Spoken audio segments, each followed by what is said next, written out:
Hola oyentes de Radio Sefarad, una semana más visitamos el Anaquel donde ponemos los libros de filosofía judía que nos recomienda Pablo Dreisig. ¿Qué tal, Pablo? ¿Qué tal, querido Jorge? ¿Cómo estás? Bueno, hoy vamos a añadir un libro cuyo título nos va a poner bastante en el escenario donde supuestamente va a ser el tema de su autor, de Karl Lowitz, Mi vida en Alemania antes y después de 1933, ¿no? Exacto. Elegimos este libro porque es para colocar en este anaquel imaginario de una biblioteca imaginaria, de pensamiento judío, porque es una pieza única, testimonial, sobre todo un periodo, no solo, yo diría, sobre todo del pensamiento filosófico del siglo XX, para entender todas las contradicciones, el modo en que la filosofía colisionó, estalló, se dio de bruces con esa hipérbole espantosa de realidad que fue la asunción de Hitler en Alemania, y cómo todo el campo filosófico, ampliado al campo intelectual, se vio conmocionado, y las lealtades, las convicciones, como muchas veces fueron traicionadas, y también cómo en esa situación hubo de definirse blanco sobre negro, ese mundo de las ideas, el topos uranos de Platón, las almas bellas que meditan en su torre de marfil o en la academia, en las universidades, de repente debieron hacer las maletas, debieron poner sus libros y partir.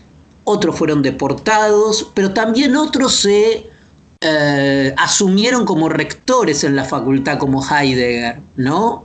Entonces es un momento donde caen las máscaras, para decirlo sartreanamente, ¿no? Caen las máscaras en 1933 en Alemania, y este libro de Karl Lowitz es para mí el testimonio más vívido en primera persona, de esas situaciones, en un campo quirúrgico tan aséptico, un campo quirúrgico que parece no contaminado. Ok, en ese momento arriba el desastre, llega el tsunami del hitlerismo, y todo el mundo toma posición, obligadamente. Todo el mundo está obligado a o exilarse, o solidarizarse, o recluirse, o volverse apático, o ignorar la situación, o una ceguera epistemológica ante la situación, o un compromiso combativo. O la elección de la asepsia académica, filosófica. Y efectivamente Lowitz, entonces, que es testigo de este cimbronazo sobre la realidad, pero primero contemos un poco quién fue, ¿no? Karl Lowitz. Karl Lowitz fue un importantísimo filósofo judío-alemán, de Múnich. Nació en el sur de Alemania a finales del 1800, nació, como decía, en Múnich, y falleció en Heidelberg en 1973.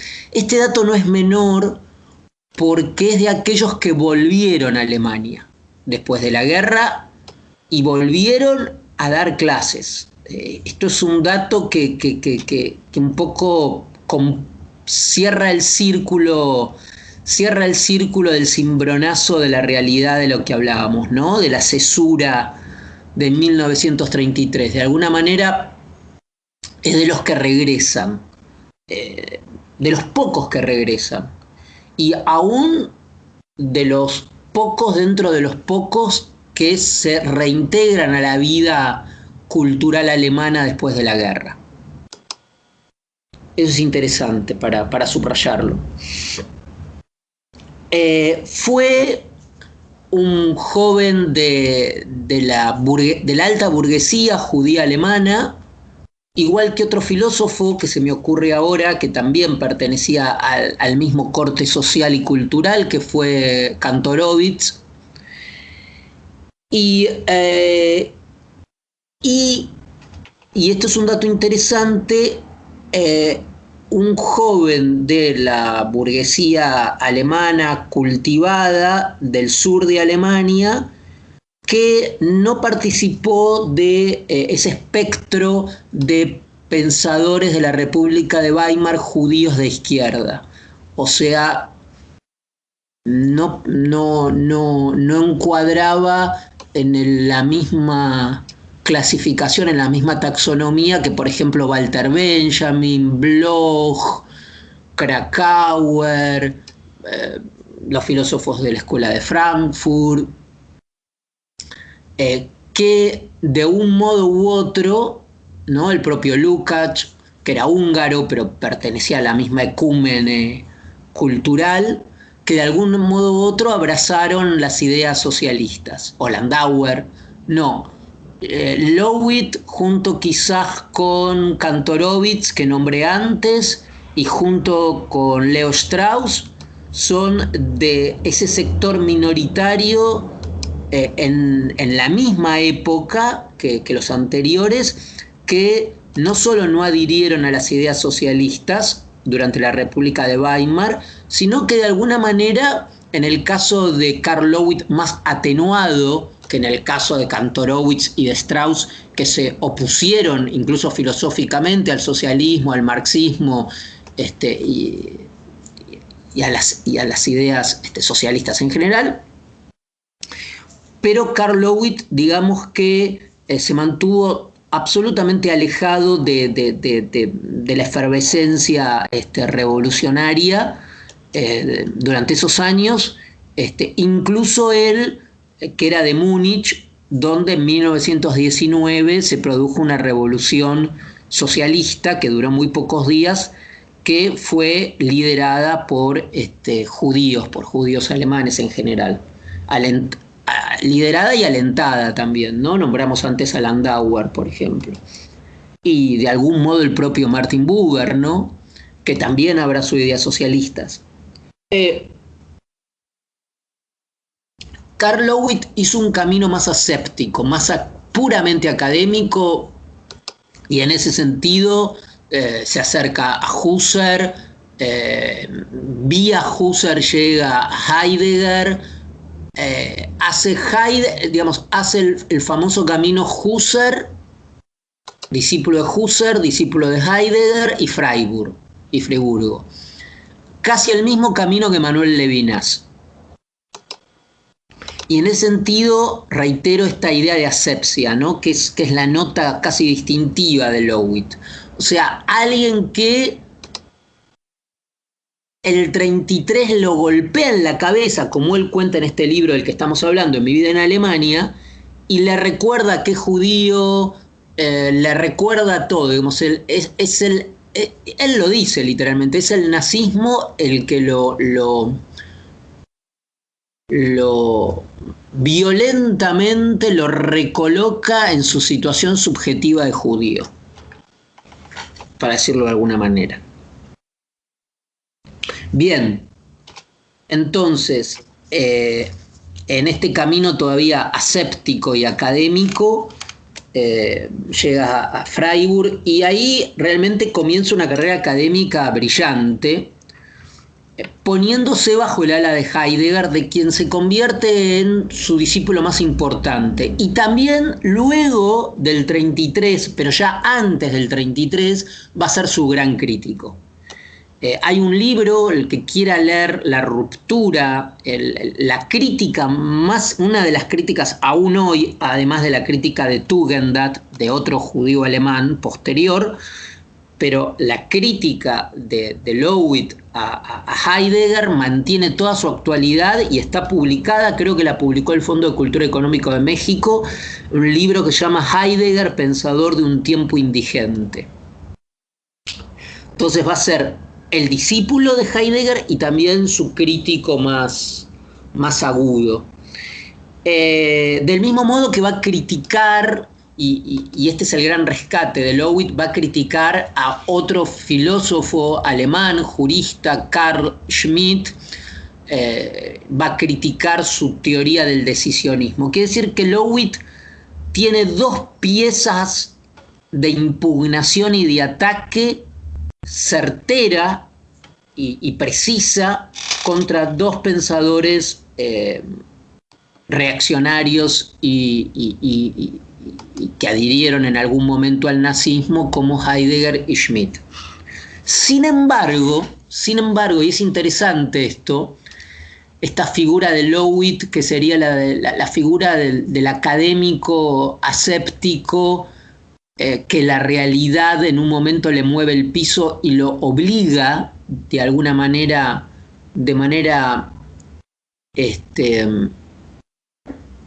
heterónoma desde el exterior a tomar posición, es interesante porque por cómo es despertado a la realidad, aunque hay que decir que, sin embargo, él nunca, no solo no adhirió a lo que podemos llamar el legado del pensamiento judío, incluso del pensamiento judeo-alemán, de la gran tradición, del acervo del pensamiento judío-alemán, no solamente nunca adhirió a ese legado, nunca se hizo cargo de ese legado, o nunca no adhirió intelectualmente a ese legado, sino que su filosofía final fue una crítica en masa a lo que él llamaba la concepción de la historia y la temporalidad judeo-cristiana. Judía por el lado de los profetas y cristiana por la escatología. Voy a tratar de explicar esto. Para Löwit, la gran pregunta, yo creo, me parece a mí, de Löwit es cómo se arribó o cómo Occidente se precipitó y cómo el pensamiento occidental propició, o sea, cómo se precipitó y cómo se propició el ascenso del nazismo. ¿Qué había en el pensamiento de Occidente que pudo habilitar o permitir la llegada del nazismo? Y lo que él encuentra, Löwit, de manera muy sutil, es que en el fondo del pensamiento occidental hay la idea de que el tiempo y el futuro se dirigen hacia un final donde se consuma el tiempo.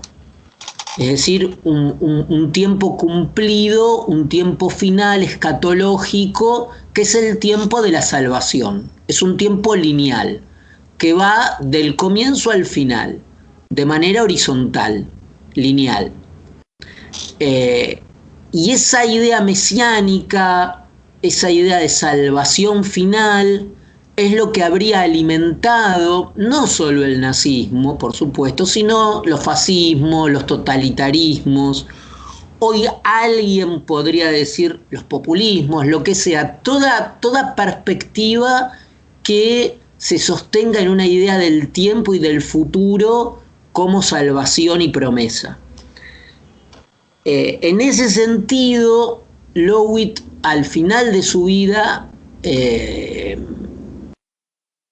homologa el pensamiento judío, el pensamiento cristiano, con una tendencia negativa. ¿Y qué es lo que reivindica, Jorge? Bueno, al final de su vida reivindica el pensamiento griego. Es decir, el cosmos ordenado, cíclico, en lugar de lineal, circular, donde la naturaleza no tiene un carácter teológico, es decir, es un retorno a cierta armonía griega que prescinde de las categorías de la historia, de la salvación, del mesianismo, del profetismo, de un futuro de redención, etcétera, etcétera. Esto no significa que Löwit, por otra parte, no haya valorado, por ejemplo, el pensamiento judío de Rosenzweig, sobre el que escribió, o el pensamiento del propio Hermann Cohen, que también lo inspiró. Pero claramente nunca adhirió a este pensamiento. Finalmente, Jorge, recomendar el libro porque hay muchas sorpresas en este libro. Se lee muy bien, no es un libro de filosofía, son apuntes, son recuerdos de su vida en Alemania, de sus lecturas juveniles, de sus amigos. Hay mucho cotilleo sobre filósofos, hay mucho testimonio de amistad y lealtad en el exilio, incluso por gente que era fascista, también de traiciones, de antisemitismo, de dobleces y lealtades. Es un libro precioso para leer, aun cuando uno no tenga ningún conocimiento de filosofía. También hay perlitas en el libro, por ejemplo, en este libro está el encuentro que tiene en Italia Löwit con su antiguo maestro Heidegger y la incomodidad de él al encontrarse con Heidegger en Italia, y Heidegger llevaba el pin, la esvástica en la solapa, y Löwit era un judío emigrado, y Löwit dice no tuvo la delicadeza de sacarse el pin de la solapa del saco con la esvástica. También hay una cosa muy interesante en el libro, que es un viaje a la Argentina, un congreso que organiza Perón en el 48 en la provincia de San Juan, en Argentina, de filosofía, y su viaje a la Argentina. Es decir, hay una serie de cosas muy interesantes, y por eso recomiendo calurosamente este libro y lo colocamos en nuestra biblioteca. Muchas gracias por este acercamiento a la figura de Löwit, que es el que nos va a acercar también desde la perspectiva de alguien que lo vive en primera persona a esta época terrible del ascenso del nazismo. Y nos despedimos hasta la próxima entrega, la semana que viene. Un querido saludo, Jorge.